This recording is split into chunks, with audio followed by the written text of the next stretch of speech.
Yo, good morning mga kanukis. Once again, welcome back Juju Simo TV. So, like and share, follow doon sa ating Facebook page mga kanukis, GNM Brazilian Mixia mo. Subscribe ka na rin dito mga kanukis. Yung topic natin mga kanukis, talagang yung content natin, always tayo pang naked hell or yung pang oriental or yung pang gimpaul. Ngayon mga kanukis, broiler na naman tayo.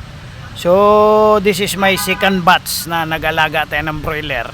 So yung una kasi di ko na document yon, di ko na vlog. So ngayon iba-vlog ko. This is 120 heads. So 100 yung binili natin.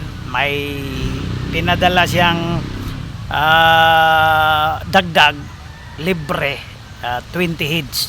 So ngayon di old pa siya. So ngayon ipapakita ko sa inyo paano ba tayo nagbo-brooder, nagbo-brood o nag-aalaga ng sisiyo.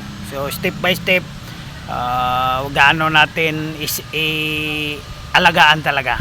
So ngayon hanggang pag-aalaga ng di old, brooding, pagkatapos growing, tapos patining, and then hanggang sa pagbinta at saka yung kikitain, titingnan natin. So venture na tayo ngayon kahit ano.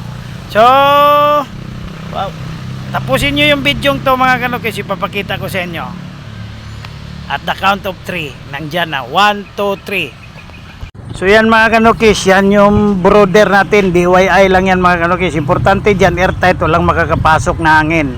Tapos i-disinfect nyo lang mga kanukis para all goods na talaga. Oh yay.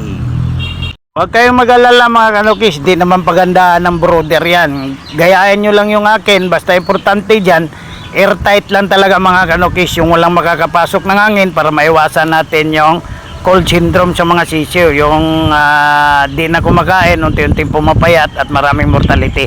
Gumamit lang tayo dyan ng dalawang incandescent bulb, yung 50 watts lang mga kanukis, at saka linagyan na rin natin ng sahig para maiwasan natin yung hangin sa ibaba makapasok doon sa brooder natin. At saka may advantage din yan kasi pag nagpapakain tayo ng ganito, integra 1 yung unang pakain natin sa sahig mga kanukis.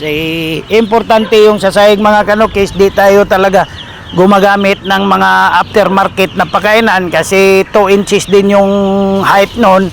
So sa mga sisiw kasi may mga ihid dyan or yung tinatawag nating may hinang nilalang, may mga malalakas din. Pag gumamit tayo kasi ng mga aftermarket, yung malalakas yun lang yung unang lalakas. Yung mga mahina hindi makakasampa sa pagkainan, so mas lalong manghihina yon at magkakaroon tayo ng maraming mortality. Para equal sharing, ganun lang, ibubud mo lang yung pagkain dyan mga kanukis, 2 to 3 days lang, and then gumamit ka na ng pakainan. And that way mga kanukis, medyo malakas na yan, wala nang mahina sa kanila. At saka yung beddings mga kanukis, palitan nyo lang every 3 days. Nakikita nyo rin yung painom natin dyan, painuman natin, yellow yan. Gumamit lang tayo ng electrogen ng Thunderbird mga kanukis na may multivitamins, at saka yung tinatawag nilang electrolytes, at saka yung dextrose. Yun yung pinaka-importante talaga sa unang sayaw or unang brooding nila mga kanukis. So ganun lang mga kanukis. Ito yung nauna mga kanukis, medyo malaki na, nabitin ako nyan, 50 heads lang yan. Nandun sa kabila yung iba. So gayahin nyo, hindi gayahin, okay lang sa akin mga kanukis. Basta ito, dodokumento natin from D1 up to ceiling. Oh yeah! Antabayanan nyo mga kanukis.